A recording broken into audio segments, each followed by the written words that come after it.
Alright, microphone check. 1, 2. Alright, fantastic. Hello everyone, it's me, Raylon. This is another episode of Full Stack Distributed Systems. It's about 10:30 p.m. at the Wizard Tower here in downtown LA, near LA Live. It's a late night hacking session. That's what we do. We stay up late, we write too much code, we put on our crazy eyes, and we get lost in the fiddling of the bits and the game objects and the structs and the classes and all that wonderful stuff. First off, you may have noticed that I have fixed the follow banner. Pretty easy to do. Apparently it was turned on twice for some reason in the stream overlay. Now it's on once. Looks better. No complaints. So, thank you to Luke Doman, now that I can see your name officially. Jared Case, Next Level Painting. You 3 rock. Thank you so much for subscribing to the channel. I'm just distracted by the environment here. Alright, no big deal. Well, let's get into Unity here in just a second, but to recap, last time we were working on some eventing. We started working on the interface for our detachment. Off air, I've added some, so I get distracted by the environment again. I've added some stuff behind the scenes to the project. And I can't wait to show you what we've got here. So, first thing, let's go into, let's get the tune started. And let's go right into Unity. Okay. Now you'll see here, we have the base character prefab selected.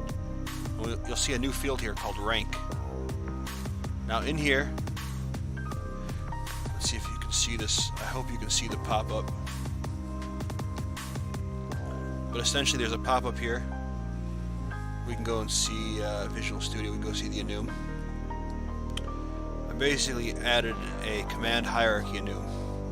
So you see it starts as civilian, no rank at all. In the game, you typically will be able to put them on the board for 0 points. If they serve a purpose at all, it will just be to be a meat shield. So then we go from private to specialist to sergeant, second lieutenant, first lieutenant, captain, major, lieutenant colonel, colonel, and then from 1-star to 5-star general, all the way to supreme command, which is the player referenced himself. So now in our base character, we have added a new field called rank. And for the base character, set as a civilian. And in the start method of the grunt and the scout, in our called initialize stats, we're setting the rank to private for the grunt and the scout. Now you may be saying, that's interesting, having an enum. Why would you want to put these ranks in an enum? Well, for a couple reasons. First off, they can be serialized and or persisted in a database as single-digit integers, so that makes them very lightweight. Another thing that you can do is you can do bit shifting with it. You can do all sorts of wacky stuff that you probably don't think you want to do, and you probably don't want to do. Most importantly, though, instead of having to do things like type checking, we can now just do a switch statement over in enum. What do I mean by that? Well, we have our detachment manager, right? Or we're going to build a detachment manager that can manage the detachment of units. Well, a detachment has rules, right? There's only certain models that can go into a detachment. And we can put some checks and balances into our individual detachment classes to verify that we only have the types of ranks that we're looking for and the numbers that we're looking for. So that way we can do validation to say that this is a valid detachment, you know? So that way we can, in the base character, we can do a detachment, or excuse me, in the base detachment script, which we'll take a look at here in just a second. We'll go to the IDetachment interface first. But basically, in the base detachment, we'll be able to have a validate detachment method, which we'll actually add right here. We'll call this Boolean. Bool is detachment valid, or has valid unit composition.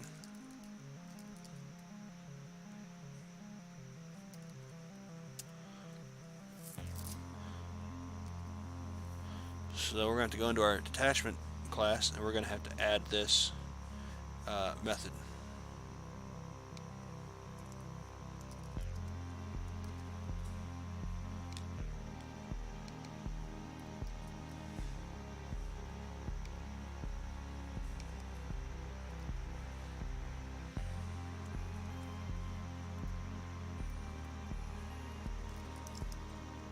For now, nothing too crazy. We're just going to return true. We're going to add a just to do add detachment organization composition validation.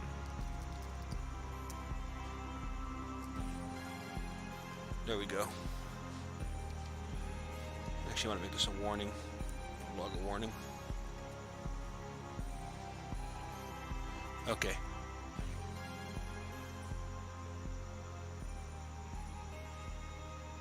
Has valid unit composition.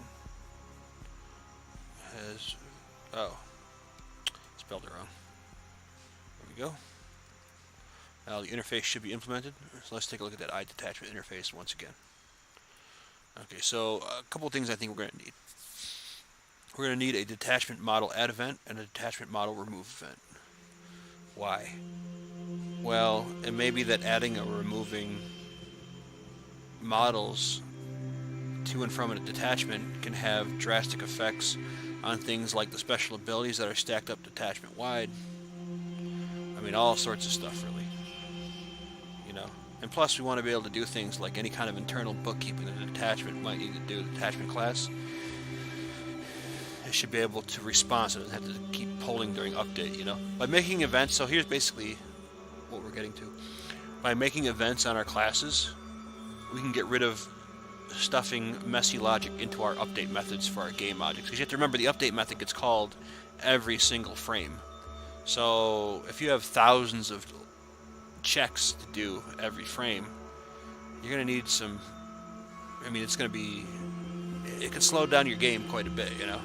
Especially if you start getting tons and tons and tons of copies, like a prefab. Let's say, for example, you were modeling ballistics as individual game objects, like each unit, like each round of ammunition was an individual game object, and you're spraying thousands of them on a scene, like every minute. You know, that's a lot of calculations you're going to have to do. Not to mention all the animations you're going to be crunching, all the other stuff you're going to be doing. So we don't want to do premature optimization on our code, but at the same time, we want to set ourselves up for success at every chance that we can have, right? So that's the end of my current litany about events, and let's move on. So we have detachment model add event, detachment model remove event. We also have a delegate in the namespace, detachment model event handler. It takes a sender and detachment event args. We'll go into those args in just a second. But our detachment is going to have a description. That's going to be like the flavor text. It's going to have some max points. It's going to have the current points, right? So let's say the detachment can field a maximum of 16 points. And it has to have, oh, you know what else we forgot? We have minimum points. So detachments are going to have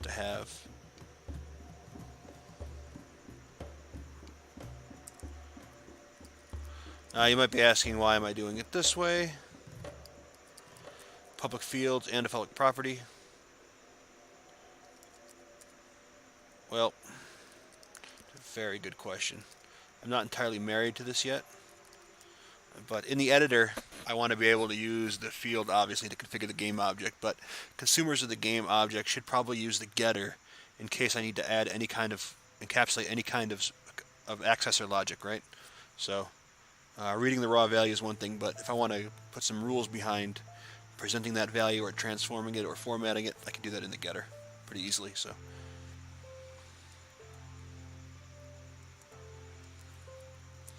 make sure OBS is still on correctly. Okay, there we go. And then for now, no big surprise here. We'll just return the minimum points.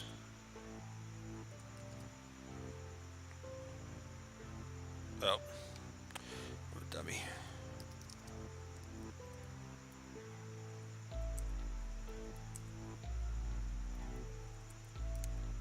There we go. Okay. Okay, now we have a valid. Okay, so now we have minimum points. So minimum points, those are the minimum points needed to be a valid fielding of this detachment. Maximum points is the upper cap. Current points is calculated based on the current selection of models. Fucking flights coming in. Okay, and those models are stored in the list of IBaseCharacters. Now it's possible that a detachment might be made up of subordinate detachments, right? So we're going to go ahead and have a property on here to get its subordinate detachments. It might have a parent detachment, so we added that. There might be detachment specific special abilities, right? Like, you know, if you field your models in a certain configuration, there might be bonuses to doing so, to having a thematic bonus, you know. So we're going to go ahead and have a list of ISpecialAbility, which is a new interface we'll talk about. And the Boolean we just added has valid unit composition. So that's our IDetachment interface for now. I said we'll take a look at the detachment event args. They're pretty simple. Now, this should look pretty obvious. We have a read-only property called message. And that you know, receivers of the event args will be able to read. And what's going to happen with message? Well,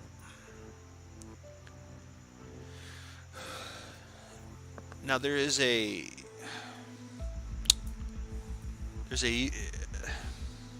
let's just add it. Let's just talk about it right now. Where's a good place? Okay. Let's go to update, okay? And let's say game object dot send message.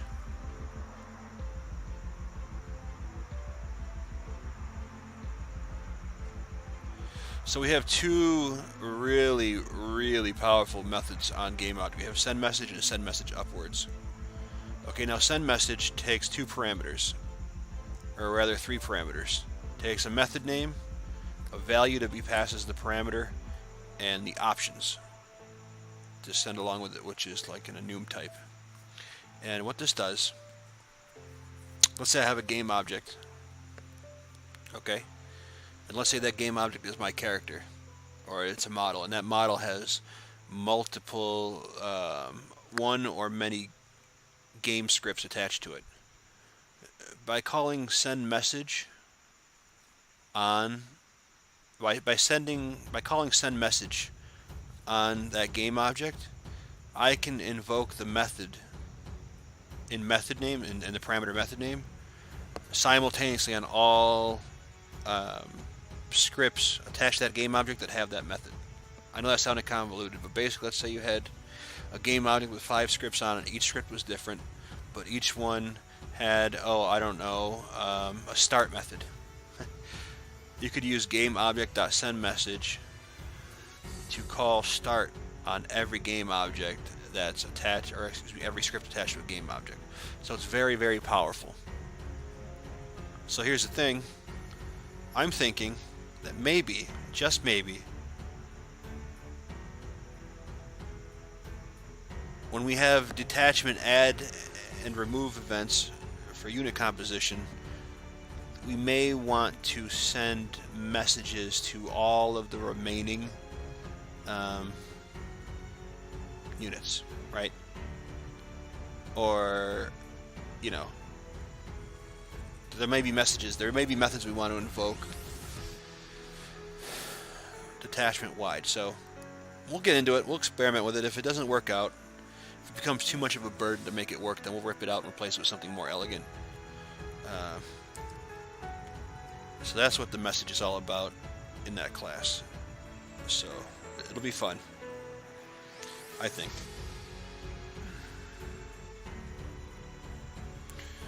Okay. And so, well, while we're here, let's take a look at the base detachment. We have our events, we have our event handlers.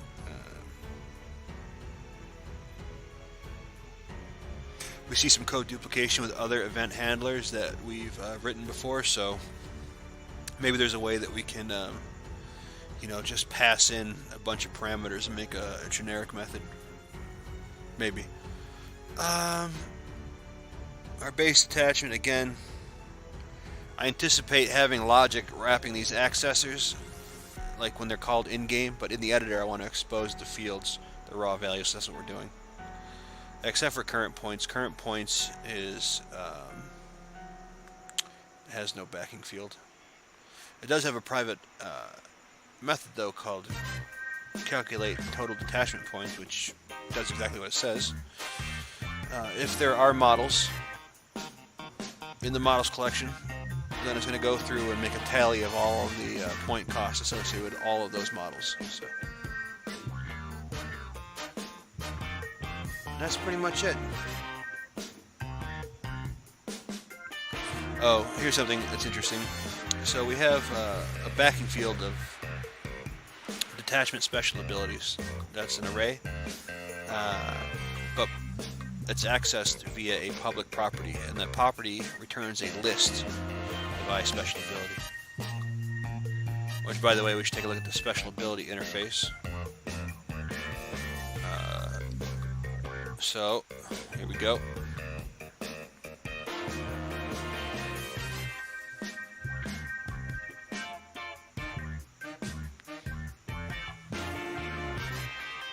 Okay, so here's the special ability. Now, we can think of a special ability as an object that wants to encapsulate some kind of effect that's going to happen either to our models or to the models on an opposing faction, right?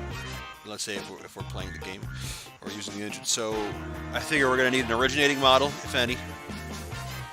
And that'll just be something that implements IBaseCharacter. We're going to need a target model, if any. Well, we definitely need a target model.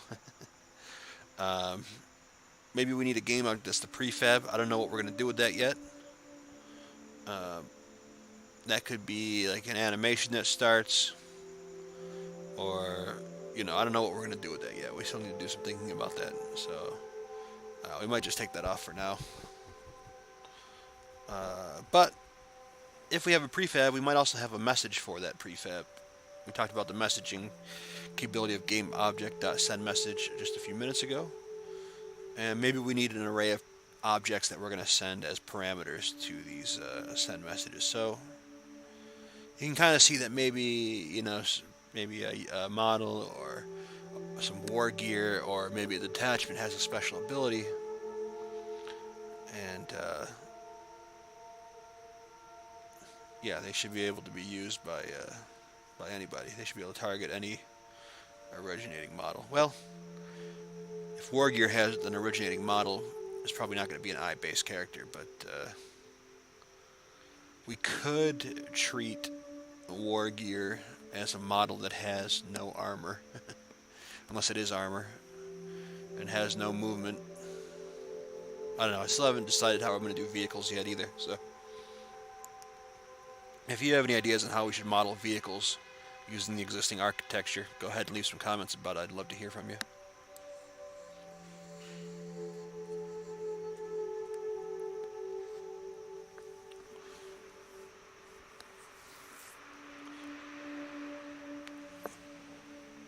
Alright, we also started working on our first detachment, which is the other thing that I started working on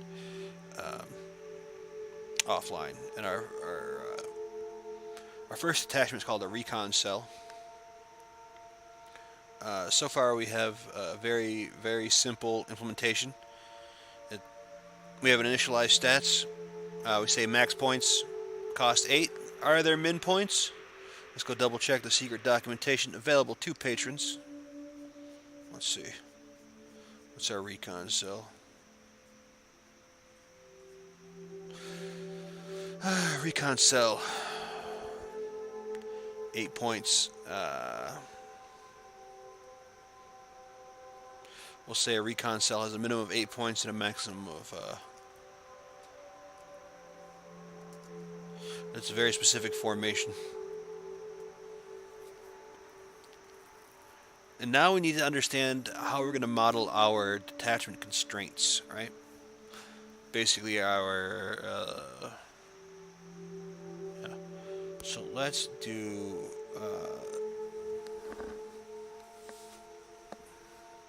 I'm thinking we can have a map, or excuse me, a dictionary.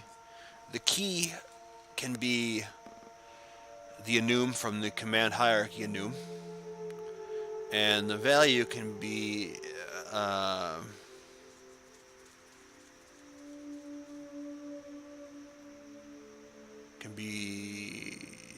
the number required to be valid. Or we could have a tuple in there. We could have a minimum value and max value for that, minimum count and max count for each rank. That's valid.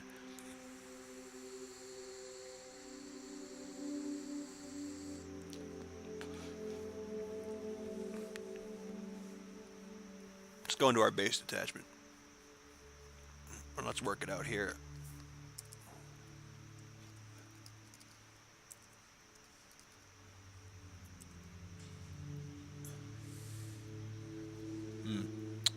What's this region going to be called? We'll call it detachment constraints.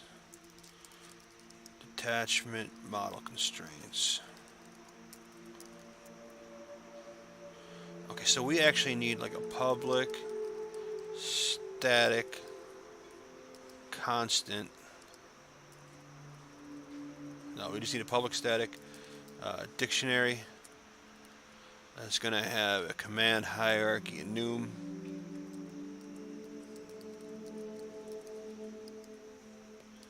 And an int. Those are going to be the key and value. Just add that. And we'll call it force constraints.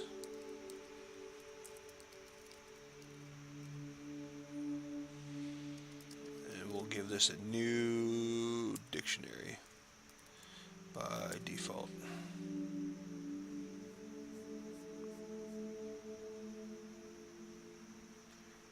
Right? No, we don't want to make this static, because what we can do, let me sneak peek. Okay, yes, that's going to be fine.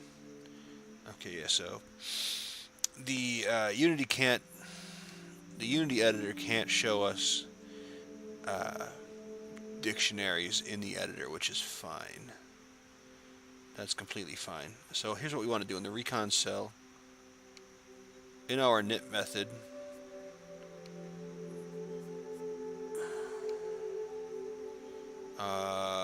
actually let me see base detachment again. Yeah, we'll do that. So in our Recon cell,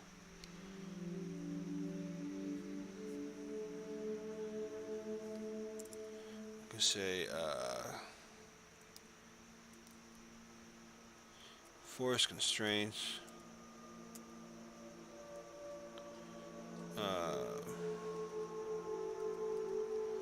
So our Recon cell needs 2 scouts and 1 ranger. That's what I decided. So we need scout. So that's actually 2 specialists.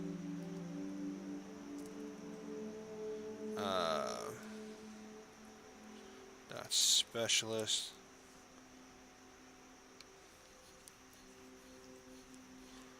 Ranger's a specialist. Scout is a private. Range, so you have 1 specialist. Let's clean up this import.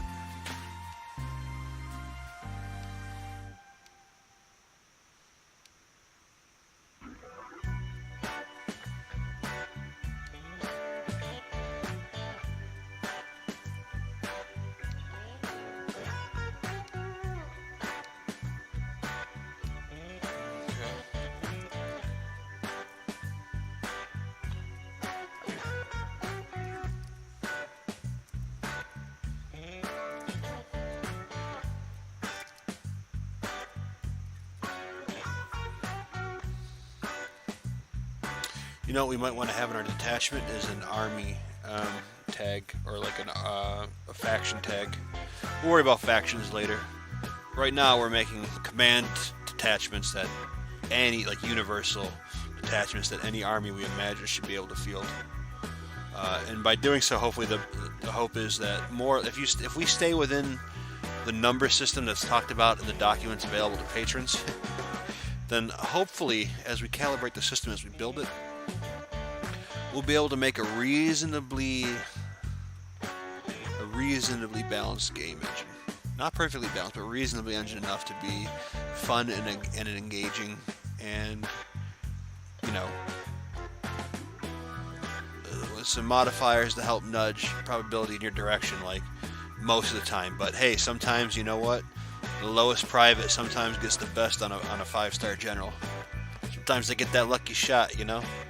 I mean, hopefully it won't be that crazy amount of disparity in the power level, but you know, you can imagine. Initialize stats is actually not the right place for this. We're going to extract this out into its own method.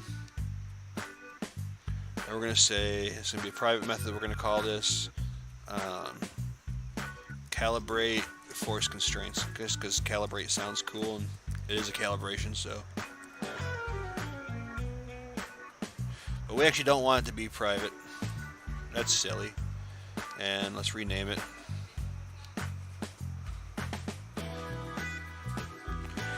And instead of initialize stats, let's have startup call calibrate force constraints after initialize stats. And actually, it's just not private. It should have a capital, just basically based on usual, generally accepted C# coding styles. So we kind of see that in the start method here in our Unity lifecycle, we initialize our stats. We take care of the private state first, which is the private fields, and then we calibrate our public force constraints. So actually, what we should do here on our IDetachment is we should have this actually on the IDetachment interface. Let's do that.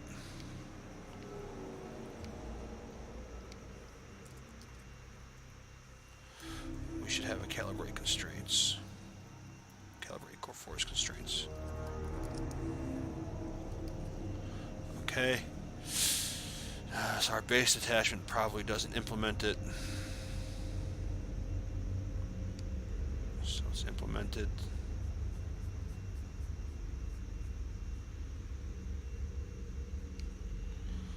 Say force constraints.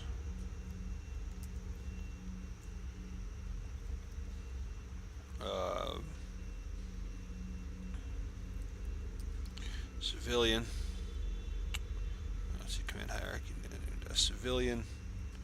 How many civilians can we have?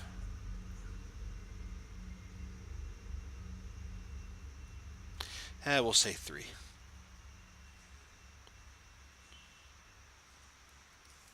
Let's go to our Recon cell. We'll call this public void.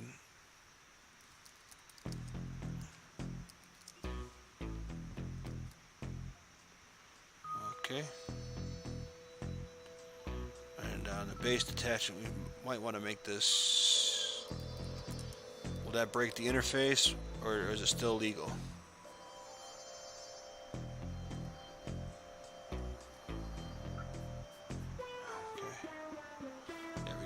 So now, okay. So now we have our Recon cell. What other formation do we have here?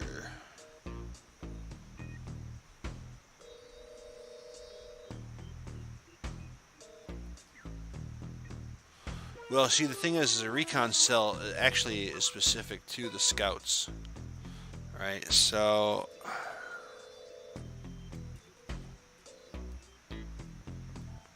here's what we need. Watch this. So not only do we need force constraints, we need a public dictionary, a string. Actually, no. Command hierarchy-enum. Why not a list of string? We'll call this command.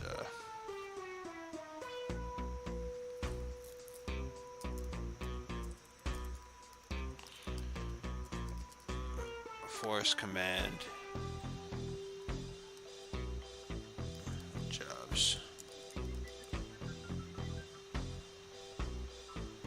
We'll call it valid force command jobs. We'll say this is a new dictionary. Okay. Good.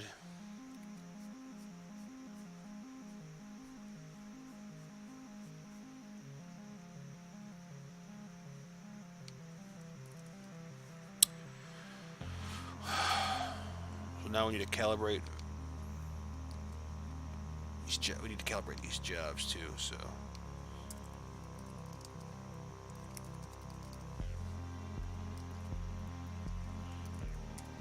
let's do that in our base detachment. We're rocking and rolling here, ladies and gentlemen. Virtual void calibrate.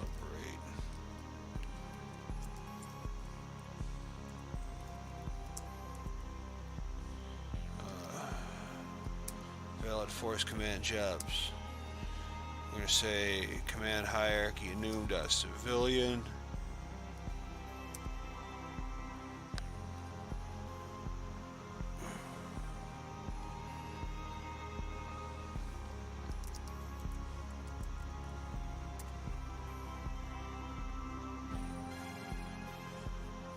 What's the dictionary? Oh.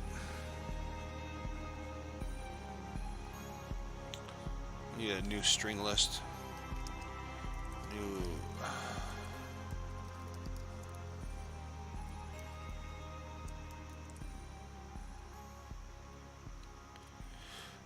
This is so annoying.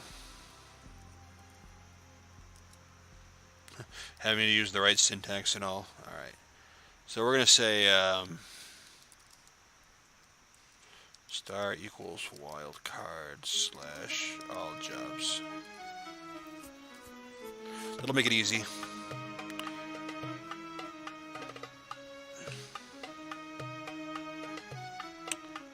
And now our recon cell.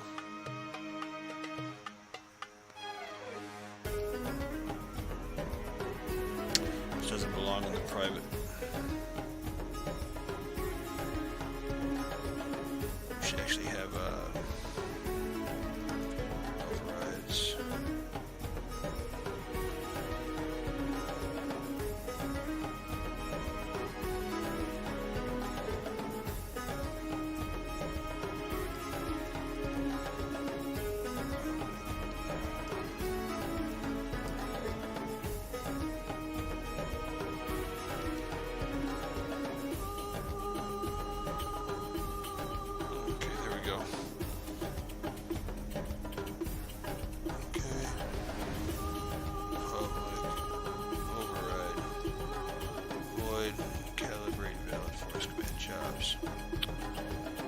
We don't want to call it base method. That would be a mistake. What we want to do is call force command jobs. Okay. So we have privates and we have specialists, right? So for private,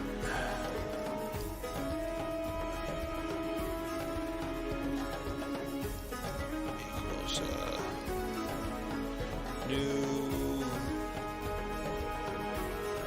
I don't want to.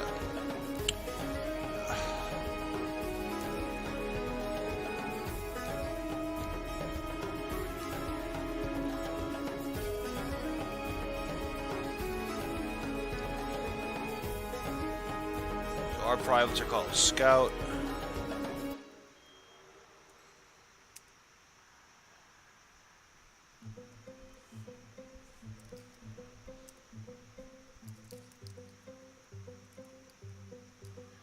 And then we have specialists. You can imagine that multiple jobs might be available to the same rank.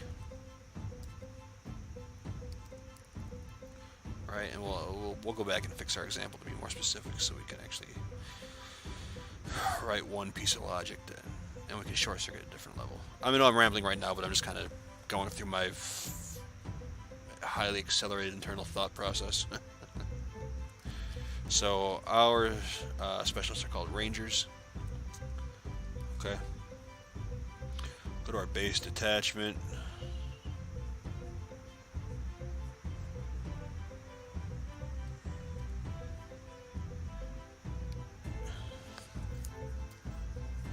Okay.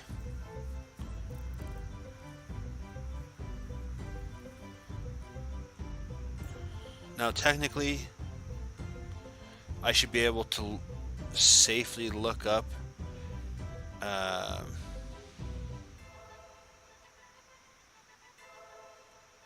should be able to look up here. I don't want to throw a null pointer exception, right?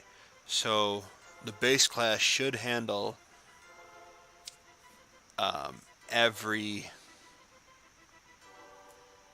case in this instance, right? So what I'm trying to get at is a base detachment. If I try to access this dictionary with any other key than civilian, I'm going to get an error and I'm going to get an exception. So we should have this for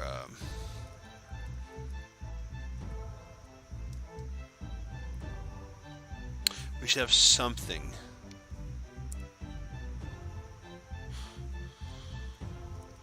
And the safest thing to do is to have an empty list, actually. So we'll go private. You can imagine we'll just do new list string. God. Right.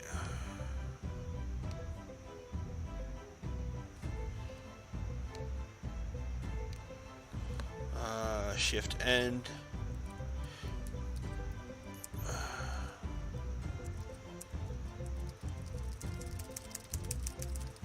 Alright, so let's take a look at our enum in another pane. To the pane! I'll put it in a new tab group here. So we've got private. This is going to be specialists. Okay. After specialist, we have sergeant. After sergeant, we have our second LT. Then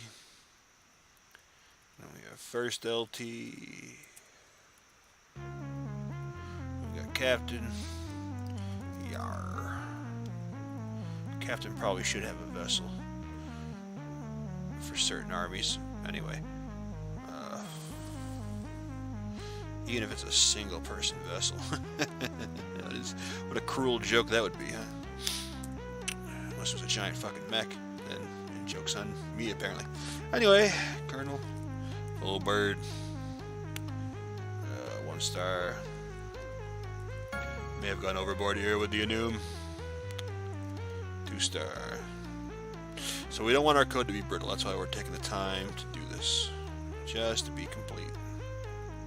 Because what we can do now is say if that list is empty, then it's not valid instead of null, which is a better check.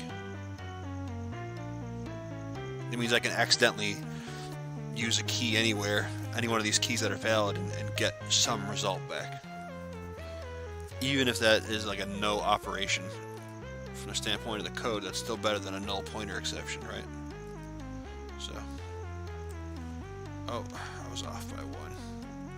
Not a bad guess for blasting it in here like that, right? Now, see, because this works now because civilian can still be anything. And actually, let's do this.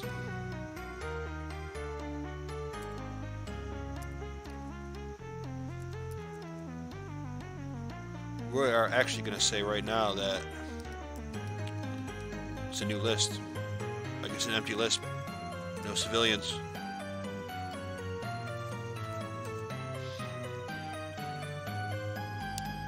Okay. So now, Recon cell, we're going to clone that. Okay, you guys are still... I was like, oh my god, have I been recording for 40 fucking minutes on the wrong screen? No. Okay, very good. So now what we're going to do is we're going to take this whole region. Actually, no, we're not going to do that. That's stupid.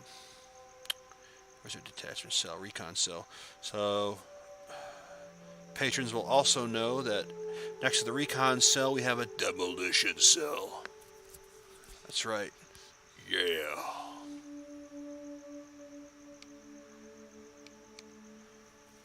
Which means we're going to have to make a couple of new units that we talked about that we teased before. So, I'm going to call this Demolition cell. Yeah. Alright, I need to get goofy. This is serious programming business here.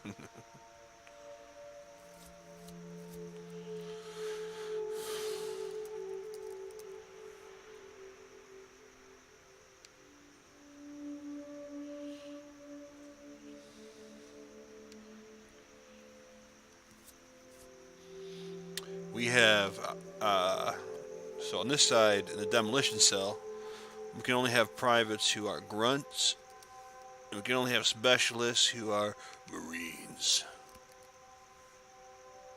And no civilians. So. And they have a different flavor, obviously, because they're not lightweight and fast.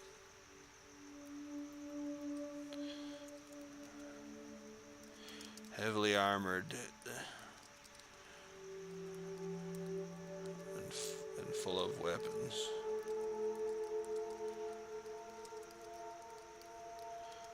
These Marines like to stomp in your guts and swim in the gore. Why not? Here's another little teaser. The Marines are going to have a special piece of armor. Well, a series of armor. It's going to be called Citadel armor. Yeah. Citadel armor. Be different flavors.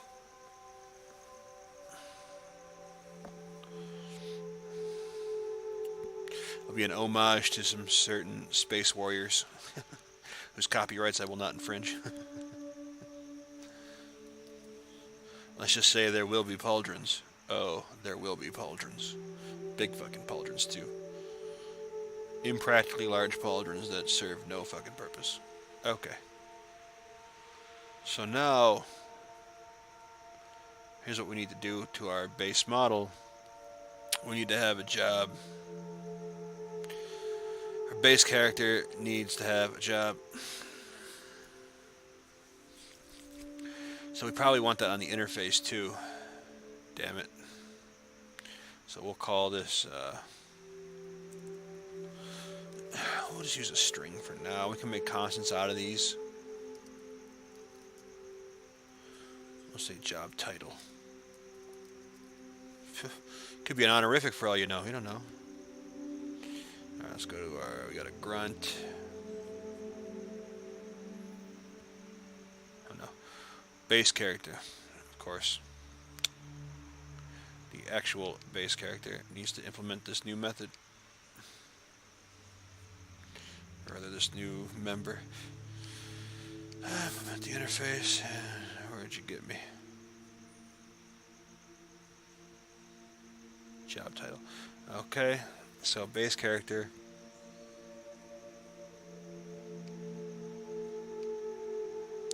Let's actually say that your job title is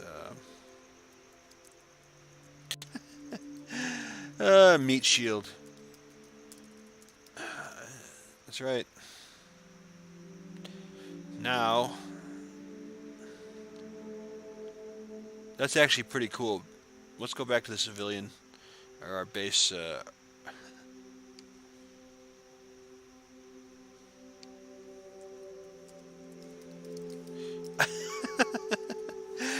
There you go. You can be a meat shield. That's it. If you're not a meat shield, you're not a civilian. Get out of here. Alright. So, base character.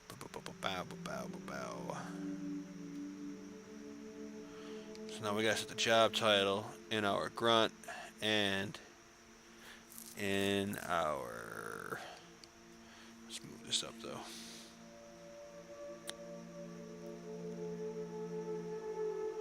Kind of want this near the top. Oh yeah, that's fine right there. That'll be good. I want it near the top in the inspector. So let's go to the grunt. Because the grunt, the name could be anything, you know what I mean?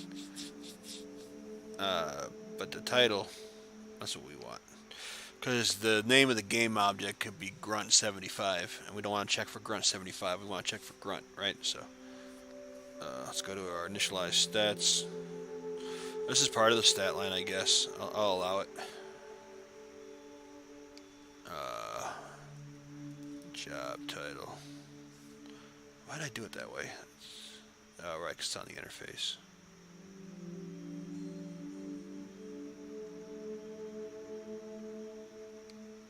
We don't have rank on here.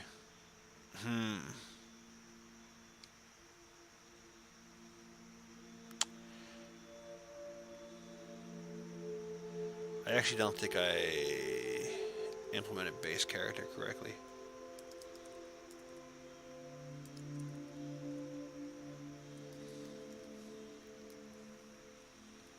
Let's go back. It's probably going to throw me an error. Yep.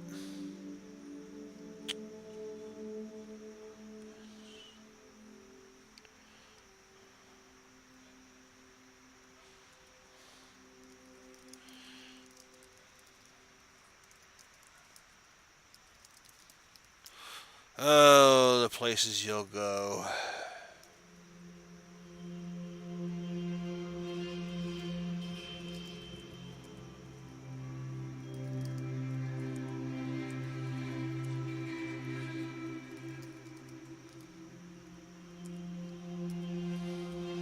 There we go. Our grunt, job title should be meat shield. Our scout's title.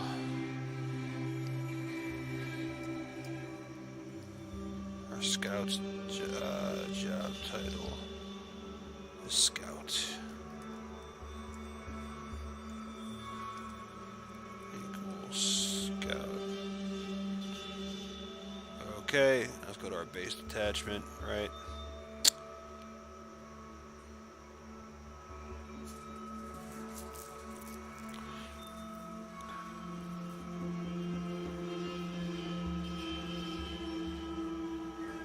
Okay, so now we have to think of an algorithm to validate this, right?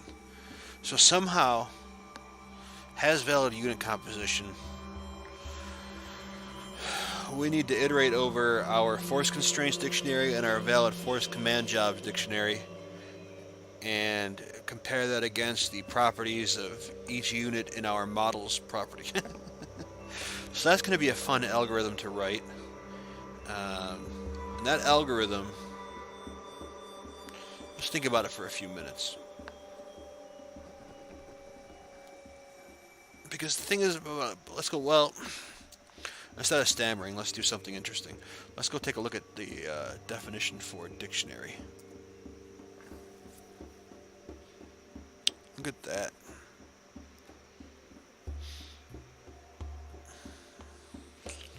We'll close this. Oh boy.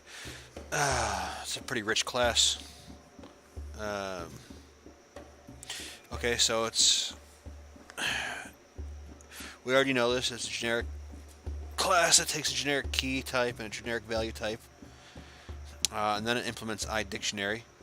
ICollection, which is interesting. IEnumerable, which is also interesting. IDictionary, obviously. ICollection, IEnumerable. This is also serializable, which is also good to know. Which means... Well, of course it's serializable. Otherwise I wouldn't be able to turn into JSON very easily, right?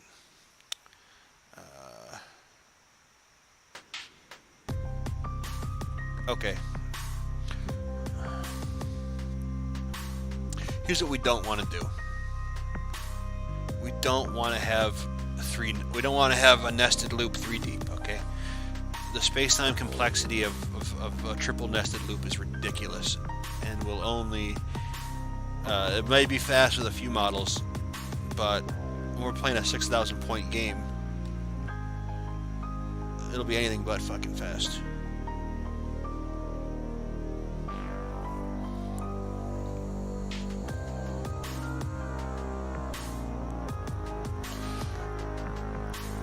Having like 3 individual loops that all run at n constant time is probably not such a bad thing. Because honestly, iterating over 6,000 items, let's just say we had 6,000 models. Let's say it's playing a 6,000 point game, or let's make it easy. Excuse me. Say if we're playing a 6,000 point game and we're fielding nothing but 2-point privates in the entire army. That's 3,000 models per side. Yeah, 6,000 models. So let's say we had to validate 2 detachments that were 3,000 models each. Doing so with a triple nested loop would be a giant waste of space and time. Let's actually, I want to look up the Big O notation for a loop. For a for loop.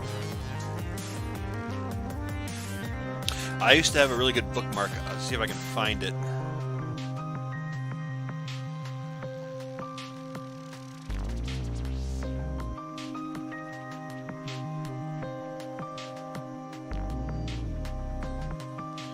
Okay, yeah, because it's basically a for loop, it'd be 3 end time, or how, I don't remember how to say it, but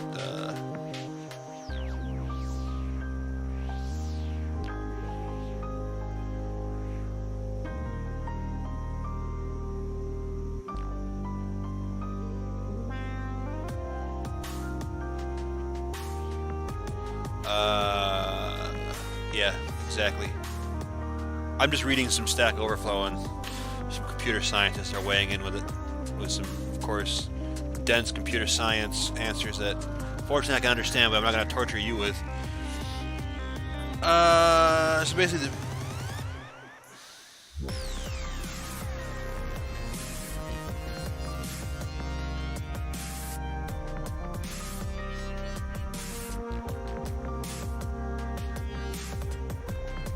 yeah, so it's basically end time. So basically, the bigger the list, the longer it's going to take.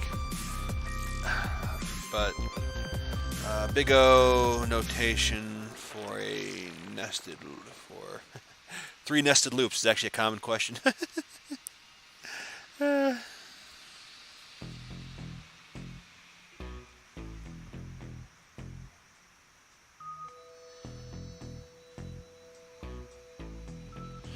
So basically, yeah, so I guess the nested loop basically makes it an n squared time problem, so time space problem, so that we don't want to do that either. Nested loops are bad, okay? Ugh, I've written some gnarly funky. Anyway, back to our definition of dictionary from the framework. We can see that the values and the keys are just value collection and key collection. What does value collection look like? That's its own type. It's a sealed class inside of dictionary, actually, so that's pretty interesting. I don't do a lot of sealed classes, a lot of sealed sub-interclasses. It's really not my style. I feel like if there's a class is that complex that needs to have those kind of subtypes, and if they're only used here by dictionary, I guess that's fine. But I can see other places where you want to use a key collection, right? I guess not. I guess maybe you wouldn't really want to. Anyway, enough fucking speculating. Let's think about our algorithm here. How are we going to implement our validation? So we should probably map out the steps that we want to accomplish, right? You know, if you go to, if you look at the link below and go to full-stack-distributed-systems.teachable.com, look at the free course, see, we'll start talking about algorithms, and algorithms are basically just like recipes that you can perform over and over again. And if you perform an algorithm with the same input, you should always get the same output, at least in my ideal world. So, and hopefully our code will work that way. It'll be relatively pure, you know. So let's go back to our base detachment.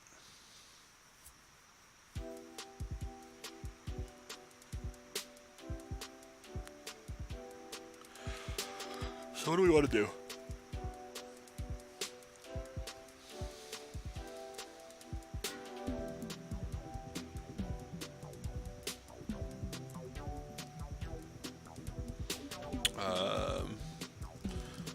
Detachment validation, detachment composition,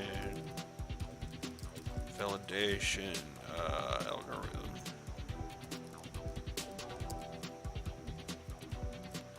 Step 1. We need to gather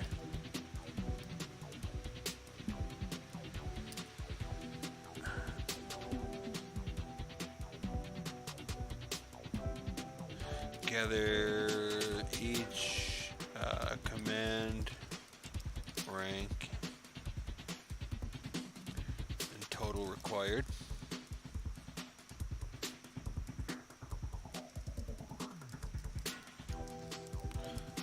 Gather each command rank and permitted jobs.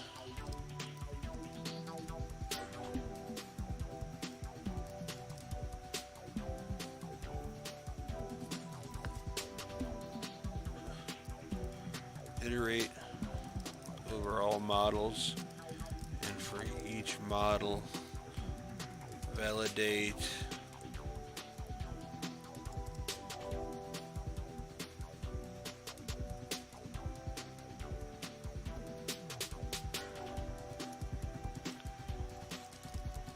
if false, return. If one model fails, return false.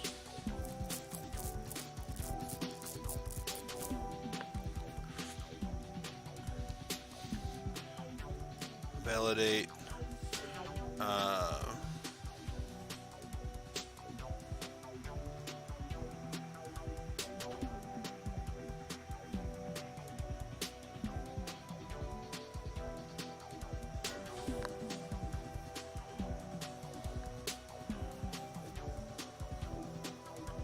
iterate over all models, and for each model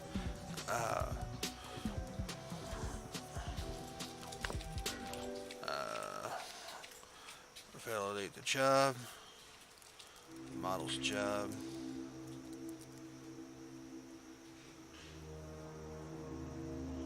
validate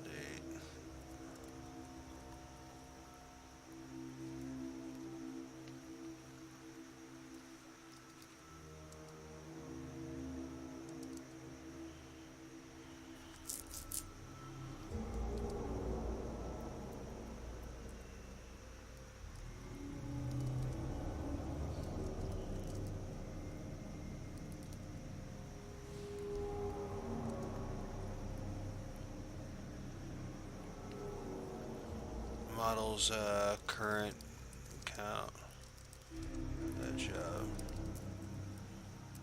i.e. is this 2 of 2 or 1 of 2? 1 of 2.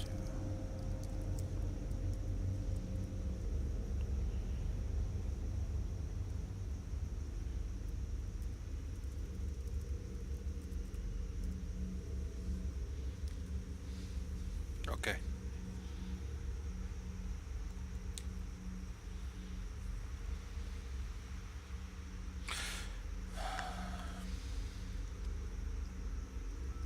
Alright, so we're a little over an hour here, and I'm going to think about this validation algorithm a bit more, but basically we think we're going to gather each command rank and total required, gather each command rank and permitted jobs, iterate over all models, and for each model validate that the model's job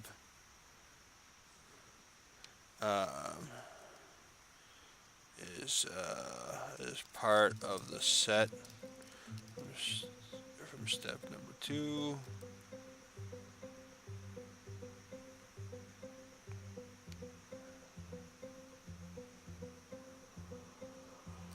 From step number 1.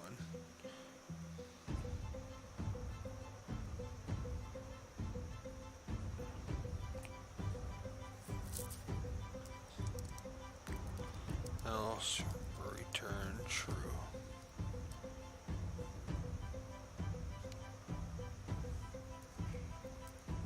Okay, that's going to be our algorithm. Alright everyone, that's it for tonight's session of full stack distributed systems here in the dark in the outdoor patio of the Wizard Tower near LA Live in downtown LA. Thank you so much for tuning in. As always, please be sure to subscribe and follow and check out those links below. For $1 a month you can go over to Patreon and you can get access to the system design notes that are guiding this whole development process. And you get to see all the units that are being developed, all the models that are being developed for the default factions, all the detachments that we have, all the other goodies, all the war gear, everything else. So go ahead and check that out. There's also for $6 a month and above patrons, we have exclusive video content, which will eventually be free for everyone. But if you want to support early access and see it 2 weeks ahead of everybody else, then go ahead and go to Patreon and help me out. The $6 a month content features some more advanced programming topics that are really key, powerful techniques that'll help take your engineering to the next level. So, but like I said, eventually everything here is free to play. So, every 2 weeks, anything that was put behind on Patreon gets released public on YouTube. So, anyway, thanks for checking me out. Thanks for everything, and we'll talk to you soon. Bye for now.